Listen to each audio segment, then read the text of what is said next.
Coca Cola company వాడికి సగం business జరుగుతుందంటే అది మా ఊరిని తరపునేనండో. ఏంటక్క మీ ఊరు డప్పు నువ్వే కొట్టుకుంటున్నావా అని అంటారేమో. అలా కాదండి, పూటకి 25 బాటిల్ డ్రింక్స్ అయితే సరిపోవడమే లేదు సంబరం టైంలో అయితే. ఇదైతే సంబరం సిరీస్లో షార్ట్ 4 మాట. హెల్దీగా ఉండే ఫ్రూట్ జ్యూసెస్కి నో చెప్తారేమో కానీ థమ్స్అప్కి మాత్రం మా ఊర్లో నో చెప్పలేని వాళ్ళు మాత్రం ఎవ్వరూ ఉండరు. చుట్టాలు వచ్చారా థమ్స్అప్ కావాలి, ఎండలో పొలం వెళ్ళొచ్చి నీరసం వచ్చిందా థమ్స్అప్ కావాలి. ఏంటి థమ్స్అప్ గోలా? అదంతా పక్కన పెడితే వదినేమో ఇక్కడైతే రసన కల్పిస్తుందన్నమాట.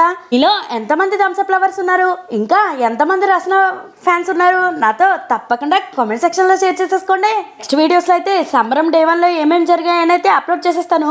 అవన్నీ మిస్ అవ్వకుండా ఉండాలంటే వీడియో నచ్చితే లైక్ చేసేసి బాబీ గారు అమ్మాయి ఛానల్ని సబ్స్క్రైబ్ చేసుకోవడం మాత్రం అస్సలు మర్చిపోతుండే. అన్నట్టు ఇన్స్టా ఫ్యామిలీ మీరైతే ఫాలో కొట్టేయండి బాబీ గారు అమ్మాయి పేజ్ని. ఇలాంటి సంబరాల గురించి మీరెప్పుడైనా విన్నారా లేదా?